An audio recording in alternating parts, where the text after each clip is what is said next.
Okay. I think it's time to start. Okay, so any question from this time? This time we skipped through a lot of things. But anyway, let's focus on a new topic today. Today we are going to going on this very interesting topic of unilateral Laplace transform and initial value problems. This is going to be I think it is the last part of our solving differential equation series. And we're going to see that this unilateral Laplace transform let us solve linear differential equation not with initial race condition but with initial values. Okay, so what is unilateral Laplace transform? Okay, unilateral means one-sided, and it's exactly like this. So one-sided it becomes only one side go to infinity. So it's just like a Laplace transform, but the lower bound is not negative infinity anymore. It's from 0 minus. Okay. And so this 0 minus is weird. What does this minus mean? This minus means that if you have any singularity at 0, then we are counting that. So for example, if you have delta function at 0, this integral will take that 0. Or you can even have higher order singularity like unidoublet, etc. So anyway, any singularity function at 0, we will take it. That's what this 0 minus mean. Okay, and then just notation. So notation just like before, we have x go to big X. But okay, so now things are a bit hard to write. So we want to differentiate between Laplace transform and the unilateral Laplace transform. So we write script x. So instead of big X, so for Laplace transform we write big X. So here we write kind of script big X. Okay, and anyway, we will write this UL means unilateral. No, means unilateral Laplace transform. Okay, so x of t unilateral Laplace transform to some big script big X of s. Okay, and that's unilateral Laplace transform of x of t. This is our notation. And okay, and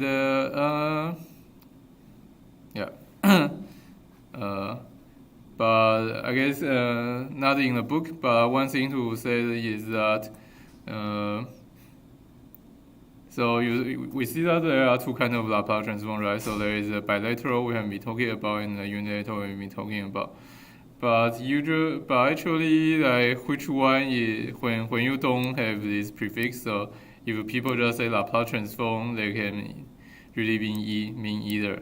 And also because as we will see, unilateral Laplace transform is used to solve initial value problem. So a lot of time when people say Laplace transform, they mean unilateral Laplace transform. Unilateral Laplace transform because it lets you solve differential equations nicely. So so when you look up when you see Laplace transform outside of the class, you need to be careful about which Laplace transform they are referring to. It might be unilateral, it might be bilateral. Yeah, just be careful. Just like when we do Fourier transform, there was different convention about where you put a 2π, etc. So when people talk about Laplace transform, you need to be careful about whether they mean bilateral or unilateral. Okay, so that's our notation thing. But anyway, back to describing the properties of the unilateral Laplace transform. So you see how the only difference is the 0 minus, and well, we are going to focus a lot about this 0 minus thing. And the 0 minus, you will see that it will give you a lot of different property. And it's also because of this 0 minus, it let us solve initial value problem because this kind of let us see things around 0 more clearly in some sense.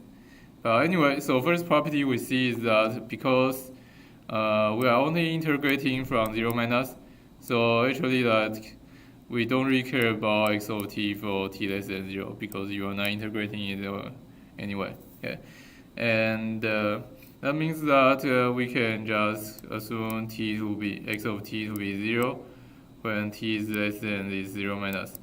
And then x of t is basically a right-sided function. And remember our property of RC, we say that if x of t is right-sided, then you need to take the rightmost RC. Okay, so the first property we already see that are very different from bilateral Laplace transform. For unilateral Laplace transform, you will always take the rightmost RC. Okay, so or in the word of the textbook, we say the RC is always a right half plane. Okay, so you always take the rightmost RC that extend to right infinity. And and then if you want to inverse, you take the inverse. So if you want to take the inverse of unilateral, you take this RC, then you do inverse. Okay, and so let's see some example of unilateral Laplace transform. So first, say where x of t is this t to the n minus 1 over n minus 1 factorial e to the minus atu of t. And well, you see that we have this u of t here nicely. So because of u of t here, then x of t is 0 for t less than 0. So when you do this integration, whether you are integrating from 0 minus or you are integrating from minus infinity, you get the same integration. So the unilateral Laplace transform should be same as the bilateral Laplace transform. And then if you remember this from table, then it's the one you derive from differentiation. So it's this fraction with nth power 1 over x plus a to the n power. Okay, and it's the right-sided RC, and as expected, the unilateral Laplace transform always take the rightmost RC. So RC is real s bigger than minus a. Okay.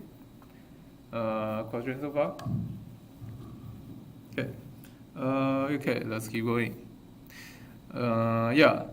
So that was an easy example because x of t has this nice form, so unilateral and bilateral are just the same. Now let's see less trivial example. So x of t is now, we actually see this. So xt is this e to minus a t plus 1 u of t plus 1. So basically it's exponential decreasing, but shift to the left by 1. So it's an exponential decay starting from t equal to minus 1. Okay, and we have done the bilateral Laplace transform of this thing. So it is 1 over x plus a because that's what the e to the minus a u of t is, but there is a time shift to t to minus 1, so there is extra e to the s here. Okay, and so RC is, so the pole is at minus a, so it's like this thing. So there is a pole at minus a, and the RC is on this side. Okay, so it's still right-sided, but because this thing has something at t less than 1, so so the unilateral Laplace transform will be different from bilateral Laplace transform. Okay, so well, if we do the integration, then you see that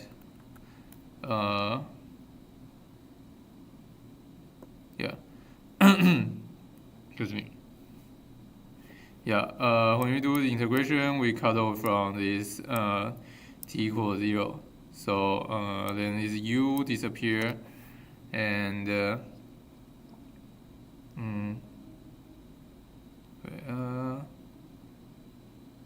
t.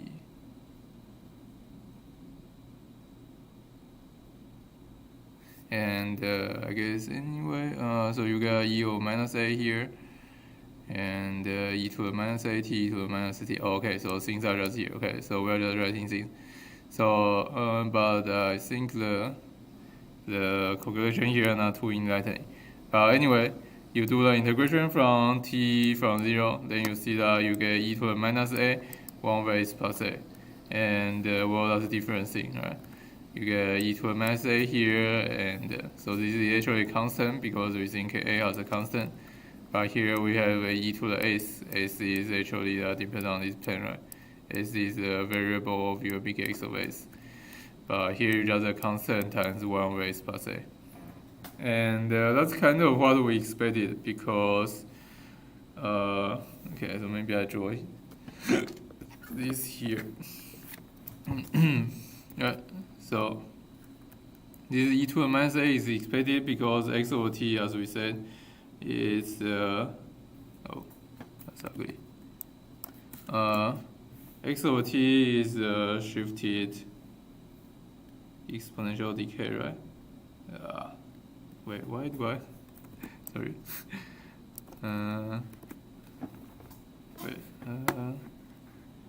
Let's see. Okay, better. X of t is exponential decay. Start from t equal to minus 1. Right. X of t, look at this thing. X of t. And, but as we say, unilateral Laplace transform don't see the negative part. So what unilateral Laplace transform is x of t starting from here. Right? So if you cut off x of t at t equal to 0, then it's just this thing, so it's an exponential decay from 0, and this height is e to the minus a. So so it's e to the minus a times e to the minus t times u of t, right? If you cut off this thing at t equal to 0. Okay. And so you see the unilateral Laplace transform is exactly this thing, is e to the minus a, and the bilateral Laplace transform of e to the, actually e to the minus at. E to the minus at. So e to the minus a times our favorite e to the minus at u of t. Okay. So this part we know is the Laplace transform is this 1 over s plus a, and you get the extra constant e to the minus a here. So yeah, but the point is, you see that the unilateral Laplace transform is different from the bilateral Laplace transform. Okay, and yeah, as we say, it's the bilateral Laplace transform of x of t u of t. And okay, any question? Okay, and yeah, so I guess here a little thing to say is, you can see now the when you do inverse unilateral Laplace transform, it's a bit weird because unilateral Laplace transform don't actually know what x of t for t less than 0 is. So we don't give so here we kind of focus on solving differential equations, so we don't say too much about doing the inverse of unilateral Laplace transform. But I think you can do the similar thing, so you just take the rightmost RLC and do inverse, and say then you do one rational function, then you will just get functions that cut off at t equals 0, so you will get something with u of t. Okay? Because when you do rational, then it's either u of t or u minus t, and if it's non-rational, it's probably similar. You are going to pick the x of t that's cut off t equals 0. Okay, that's on digression. I think we are a bit tight on time, so let's keep going. Okay, so if there's no question, let's keep going. And next example, let's consider this weird function. Now we have singularity. So it's our quite usual u of t, e to the t u of t, although this is not decaying, but it's okay. We're doing Laplace transform. It can diverge. And but now we get to singularity at t equals 0, so we get this delta of t, and even higher order singularity 2 times u1 of t. Okay. So we got 2 singularity and 0, and as we said, we integrate from 0 minus, and that means when we do the transform, we will take those into account. So we do the, and so those things are all not cut off by this t from 0 minus. So the unilateral Laplace transform should be same as the bilateral Laplace transform. And okay, so maybe I should draw a line here. Same as bilateral Laplace transform. Okay. And then we can look up table and do bilateral Laplace transform for this. And so if you remember, this delta should go to 1, and this u1, un should go to s of n, and so delta go to 1, and 2u1 should go to 2s, and this e to the t is 1 over s plus minus 1. And you can multiply all things, and as we say, you should take the rightmost RLC. Okay. And the next example, consider the unilateral Laplace transform that look like this. And yeah, so here we are doing the inverse Laplace transform. This is a rational function. Well, it's also one we have seen a lot of time. 1 over s plus 1 times s plus 2. So it has a pole at s equal to minus 1 and a pole at s equal to minus 2. And we want to do inverse of this thing. Then, as we said, for unilateral, we don't need to specify the RLC because we always take the rightmost RLC. So RLC is this part. And so we know the RLC is the rightmost part, and we do partial fraction of those two is the 1 over s plus 1 minus 1 over s plus 2. And you take the right side, so then invert to this e to the minus t and the e to the minus 2t, both times u of t. Okay. And yeah, so we see that when we do inverse, we always get this u of t thing. So we only get a function that's we always get a function that's 0 for t less than 0. But it doesn't matter because for unilateral Laplace transform, you never see things that's less than t minus. Okay. So yeah, as we said, unilateral Laplace transform. Well, when you do inverse Laplace transform, you only get things that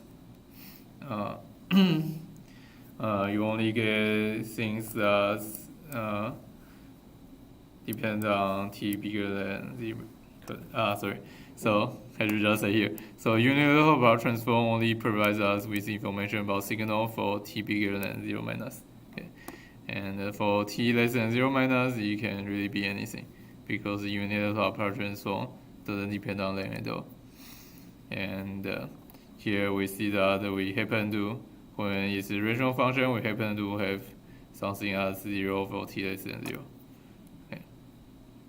Okay, so that's the next example. And yeah, so it's very similar. It's another rational function, and we want to see the inverse unilateral Laplace transform. And so now it is s squared minus 3 over s plus 2. So the numerator has higher order than the denominator. So we need to do basically division first. So we need to get the extra polynomial on the front, then something like we can do partial fraction. But it's already fraction because there is only s plus 2 downside. So is 1 degree higher, so we should have something times s, then the constant term, then your so b times s plus your constant term, then c over your s plus 2. And once again, there are multiple ways to solve this. The easiest one is you multiply, probably not the easiest one, but the most straightforward one is you multiply all everything and try to solve the equations equating as ABC. Or for getting A and B, or you can also just do division, the polynomial division. But anyway, one way or other, you will solve A, B, C equal to this minus 2, 1, and 1.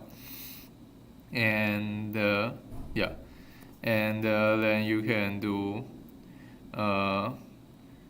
inverse bilateral Laplace transform, and we basically just look at table for our rational function, and it's minus 2. Once again, should give you delta function, so minus 2 delta of t. And s should give you u1, and this 1 over s plus 2 should give you e to the minus 2t u of t. And we are taking Okay, and yeah, so this is our x over t for t bigger than 0 minus. Okay, any question?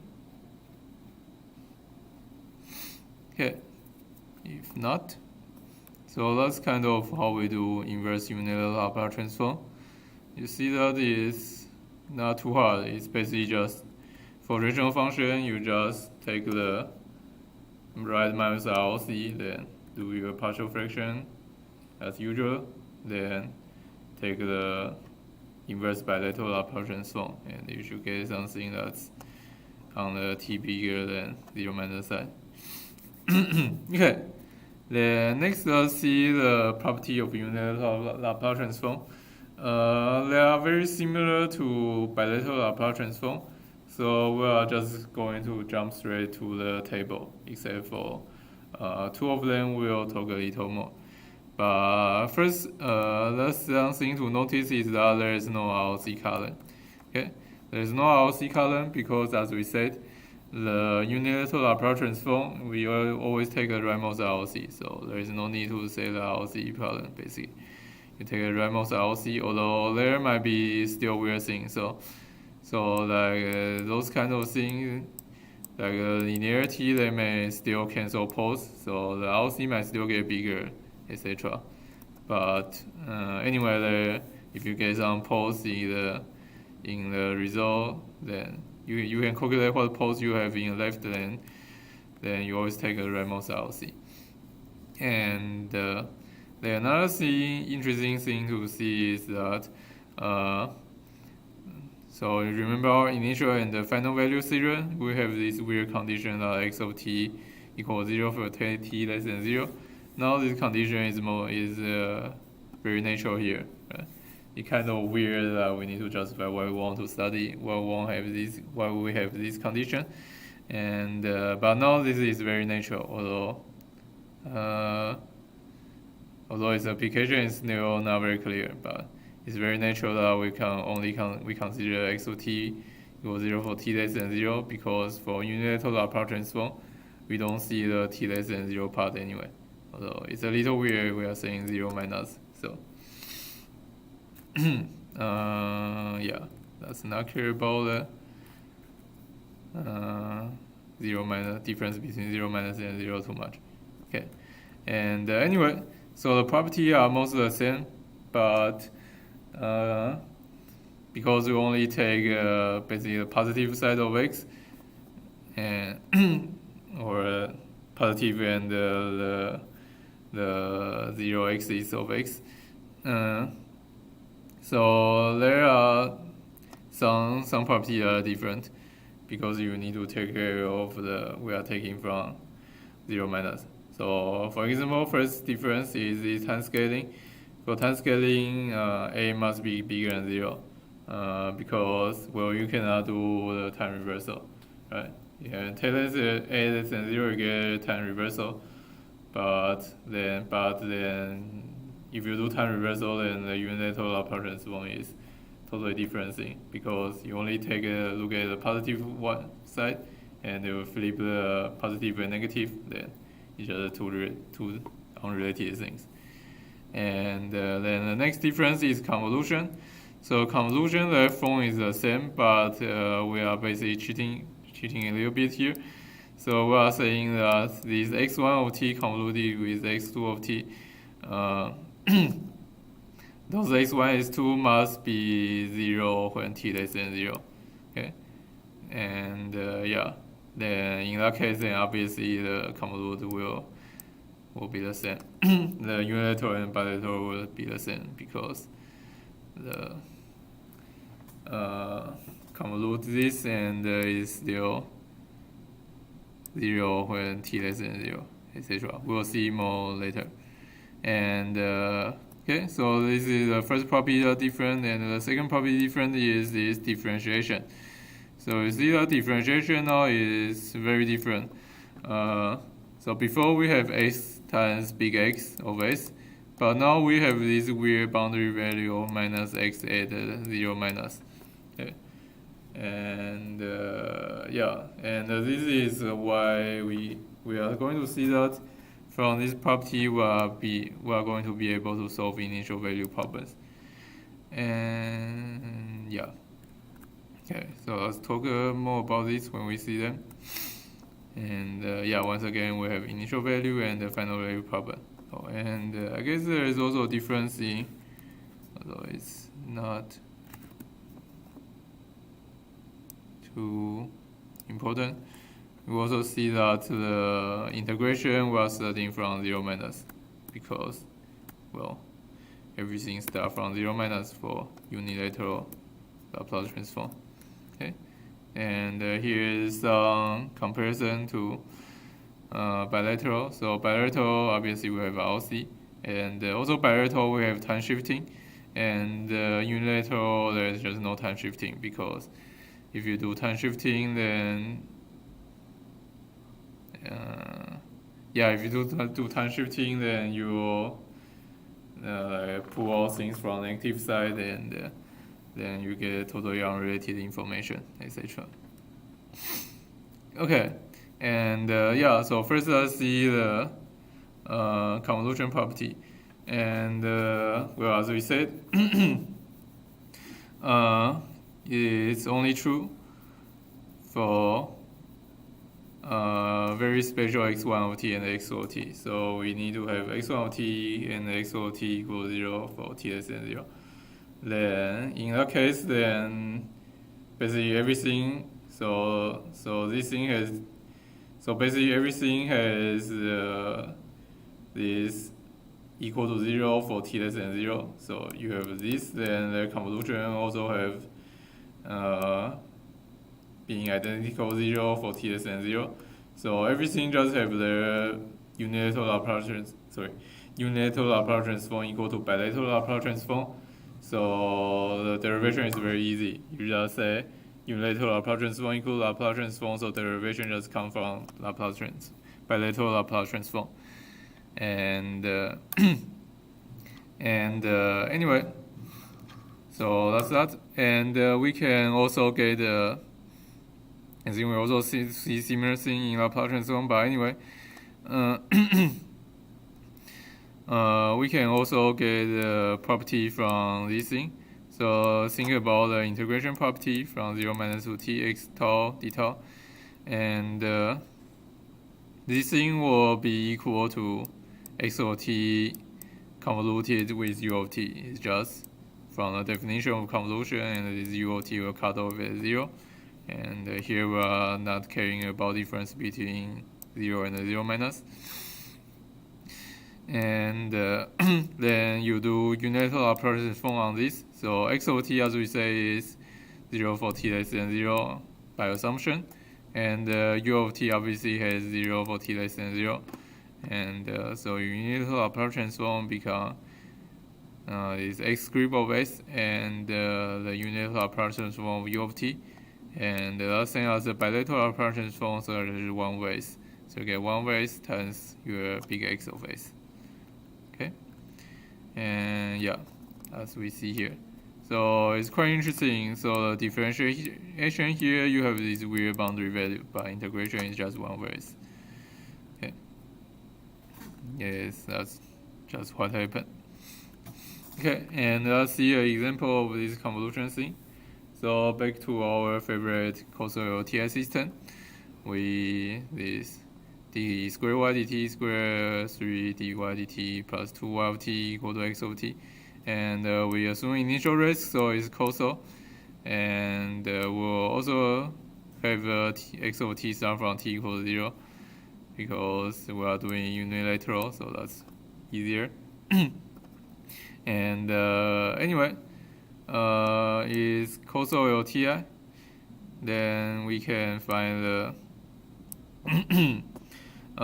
system function. System function we can just read from this equation as usual.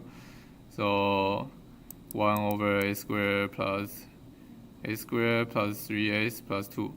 And so big H will equal to this, and you consider the unilateral Laplace transform. Then because it's causal, and so you will take the rightmost RLC, and so the bilateral and the unilateral Laplace transform will actually be the same. And now consider a very nice x of t that's only on the positive side, so x of t equal to alpha u of t. And then because h, as we say, h is unit h is causal, so it's a unilateral one, and x of s and x also have the yeah, so h is causal, so small h of t is 0 for t less than 0 because it's causal, and x of t also satisfies this kind of causal condition, although it's a signal, so you cannot quite say causal signal. But anyway, x of t also starting from the positive side, so we can what I want to say is we satisfy these two conditions for both x and h, and so we can use the convolution property. So small y of t equal to convolution between small x and small h. So now this unilateral of y equal to unilateral of h times unilateral of x. Okay, so yeah, so we need to say a lot to justify this, and okay, so we need a lot more justification than what we have in bilateral, but it works in this case. We have a special x and a special system. And anyway, we end up with similar calculations. You just multiply those two together, you get this rational function. And you can do partial fraction expansion, and you can do now the inverse unilateral Laplace transform, and get this also starting from t equal to 0 y of t. Well, t equal to this 1/2 from s, and exponential decay. Okay, and yeah, so that's how you use convolution property to solve the causal LTI system of initial race condition. Yeah, I guess, but this you can also think about it with just bilateral Laplace transform. So this is not too useful if you think about it. But now we are going to talk about the really useful property, the differential property. Okay, so let's first take a derivation of this differential property. So how we get this x of 0 minus. Okay, and yeah, and we do this by partial fraction. Sorry. By integration by part. I forgot to change. Okay, so we do this by integration by part. So remember our unilateral Laplace transform is this from 0 minus to infinity dx dt times e to the st dt, and okay, and the different integration by part, look at this. So we have integration u dv equal to uv minus integration v du, right? So what's the u here? So u,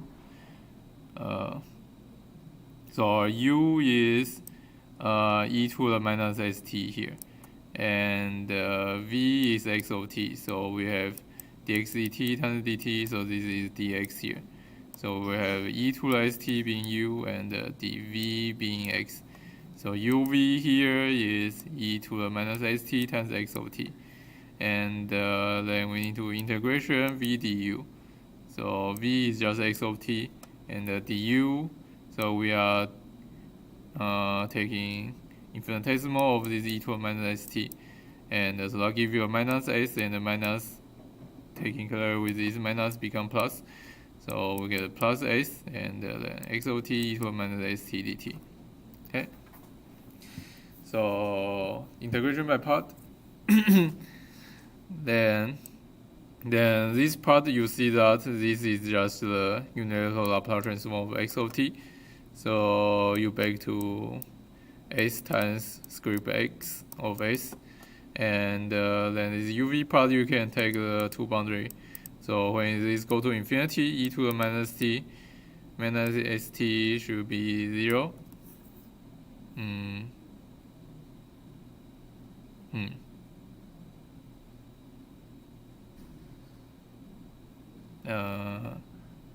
Okay.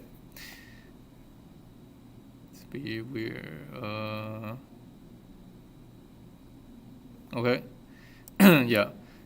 So t goes to infinity, e to the minus t. I guess we're assuming s is the real part, positive real part, and so this becomes 0. And anyway, for the 0 minus part, this is where we get this.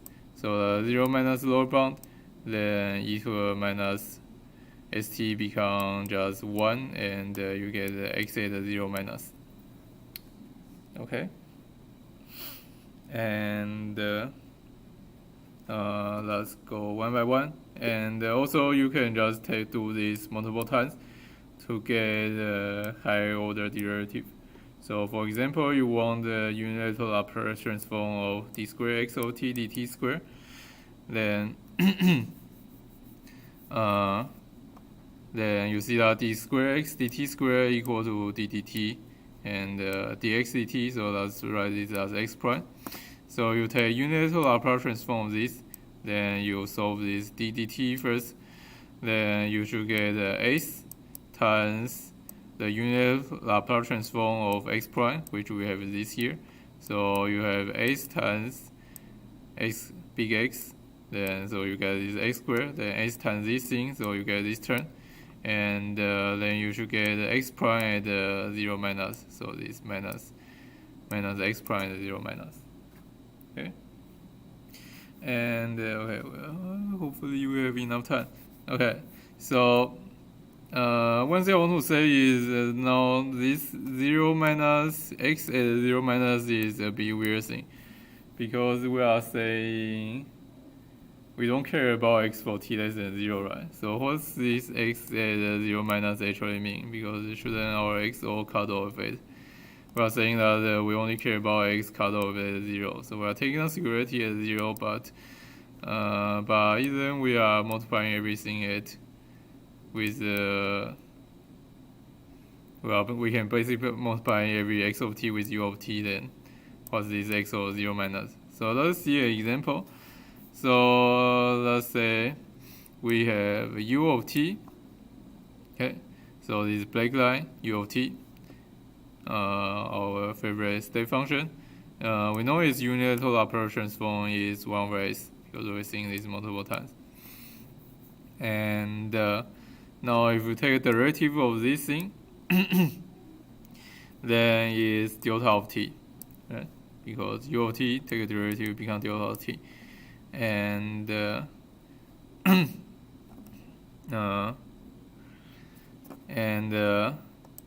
so delta of t, we know that its unilateral Laplace transform is 1, as an example we see before. But we see that we can also take that from the differential property. So we take s times this thing, so you get 1, and minus, so x of 0 minus for u of t, so you take u of t on the 0 minus side, so then it's 0, so you have 1 minus 0. Okay, so now you see the checkout. So the first term 1, then the second term minus 0, and they become 1, and that's a unilateral Laplace transform of delta of t as you expected. And okay, so this is a case where we don't have this x of 0 minus term. So when do we have 0 minus term is now if you consider u of t plus 1. Okay, right? U of t plus 1, it looks like this thing. Okay, and now you think about what's so it's this red line, and now you think about what's this unilateral Laplace transform. Well, as we said, unilateral Laplace transform is basically cut off at t equals 0, right? So this having extra things that this t less than 0 part shouldn't change the unilateral Laplace transform. So its unilateral Laplace transform should be just same as u of t. So it's just 1 way. But now you take the derivative of this thing, then it becomes delta of t plus 1. Right? And but delta of t plus 1 is a spike at t equal to minus 1. So when you take the unilateral Laplace transform of delta of t plus 1, it should become 0, right? Because your integration don't see this delta at t minus 1. And that they also check out because of the differential property here. So the first thing is the sense of this 1 over s times s, you get 1 here. But now you minus this x is 0 minus, you get this minus 1. Okay. So you get 1 minus 1 equals 0. So hopefully this gives you some feel about this x of t minus 0, t minus. So sometimes your function extend a bit over to the t less than 0 side, then this is where your x of t 0 minus will happen. Okay, we have 10 minutes. And question? Okay, no question. Hopefully we can finish this. So 10 minutes. Finally, we're back to our differential equation we want to talk about. Okay, so we start with the same differential equation here, like the last example. And now, finally, you get the different thing. We have, okay, so same differential equation, same input, but now we have this initial condition. Okay, so y at 0 minus equal to beta, and y prime at 0 minus equal to gamma. So because it's a second order equation, we should have two initial conditions. And for initial rest, we just have beta equal to gamma equals 0. But now we are smarter. We can deal with this. So we are thinking our function kind of start with this. So with some initial value. So we start with some height beta and some slope gamma. Okay. And okay, as we said, we want to solve this with unilateral Laplace transform. So you apply unilateral Laplace transform on this, and we get a whole bunch of things, right? So remember the d squared y dt squared, we should get 3 terms. So it's exactly this thing. So s squared big X minus s times x at 0 minus x prime at 0 minus. And similarly, dy dt, we get these two things. So s, y, and minus. Okay, so this x of at 0 minus, so x is now actually y. So this 0 minus thing, y 0 minus is beta here. And so similarly, you get beta here. And this y prime 0 minus, we have gamma here, right? So see that this term this thing with beta and gamma, and this dy dt becomes this term here and times 3. So obviously we have linearity. And finally we have y just go to y script. And x over t we already transform. So it's your x script, but we know x is just alpha u of t and it's just 1 over s. Okay? And yeah, then we basically solve it. So you see that this is still linear in y script. So you can move things around. And you get y script equal to these 3 terms. So there is this alpha over s divide. So let's look at this a bit more carefully. So the things multiplying about y script, just like before, is s squared plus 3s plus 2. So just the same 3 coefficient. So everything should be divided by the s squared plus 3s plus 2, which is equal to s plus 1 times s plus 2. So you have alpha divided by s, then from y you get s plus 1, s plus 2. And gamma, gamma you only have a single gamma here, then you move to the other side, you get gamma here. And for beta, you get s plus 3 beta, okay? So alpha, beta, gamma. And yeah, so this is basically the solution for your initial value problem. And we can do partial fraction expansion to solve this. But let's talk a little more. So first thing we see is that this term is just the term we have been always getting, right? So in the previous example, we also get y script equal to this alpha over s over times s plus 1 plus s2, because we had the initial rest condition, and that just means alpha beta equal to gamma equals 0. So obviously you only have the alpha term. And but now we know there can be this beta gamma term. We give the alpha term special name. So the alpha term is called the zero state response. And that means the initial state is 0. That's why we get state. Okay? Yeah. So this alpha term we have been always be getting is the zero state response. It's when the initial state is 0. Okay, and but now we also have two other terms. We have this beta and gamma term, and those terms are what you get even when your input is 0, right? So even if alpha equals 0, and which means x of t equals 0, you can still get the beta and gamma term by just having non-zero initial condition. That's kind of interesting. And those are called zero input response, because obviously your input x of t equal to 0. Okay, and so here we only see one example, but it's actually very general. The zero input response is going to be a linear function of the initial value. So here you see it's linear in beta and gamma. Okay, and so what we are getting here is very general. Your response is always going to be a sum of zero state response and the zero input response. Okay.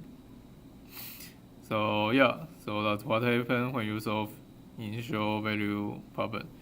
Although the name here is a little, I think it's a little confusing because you both have 0 here, but so you need to remember zero state means initial state is 0, and the zero input means the input signal is 0. Okay. And so they are actually saying the opposite side thing. So zero state response is a response to your input, and the zero input response is the response to your initial condition. But that's how we name them. Okay. And yeah. And finally, this slide. As we said, you can solve this if you have alpha, beta, gamma. So y squared b equals this. So if you have alpha, beta, gamma given, then you can solve for y. Because then it's still a rational function of s. So let's say you have alpha, beta, gamma, then we have some value here, then you can do partial fraction expansion on y. And then we can do we can do our inverse unilateral Laplace transform by just taking an ROC to the right side, so you get this u of t, and you get y of t like this thing. So y of t is from this 1 raised to 1, and e to the minus t from here, and e to the minus 2t from here. And yeah. Okay. And I guess we can check our. We have 1 minute. Okay. And yeah, so that's how we solve differential equations. So 1 minute, I want to say we can also do some certain trick from the initial value and the final value problem. So let's jump. Okay. So remember, initial value and the final value problem are those things. And so y of 0 plus, and hopefully same as 0 minus, is this s times x of s for s go to infinity. So if you take this y and think about s times y and s go to infinity, then the only term left is the first beta term, right? Because the other term, the numerator, will have less degree than the denominator. So s times y, when s goes to infinity, then you have s squared here, then it becomes beta. And that fits our expectation, right? Because y is 0 should equal to beta, so initial value is beta. It's 0 minus, but actually same as 0 plus here, because we don't have a jump. And also for the final value, so we take y times s, and s goes to 0. Then the only term left is this alpha term, because all other terms will have s on the upper side. And so s goes to 0, so it's alpha over 1 plus 2. And that should be 2 over alpha. And that's, well, we don't have a full algebraic expression, but that's fits with our result here. So alpha equals to 2 here, then we see that when t goes to infinity, you get this 1. Okay, Okay, so just finish this. So any question? I believe we are out of time. There is no question. Then last on chapter 10 next on Friday. Okay, so see you on Friday.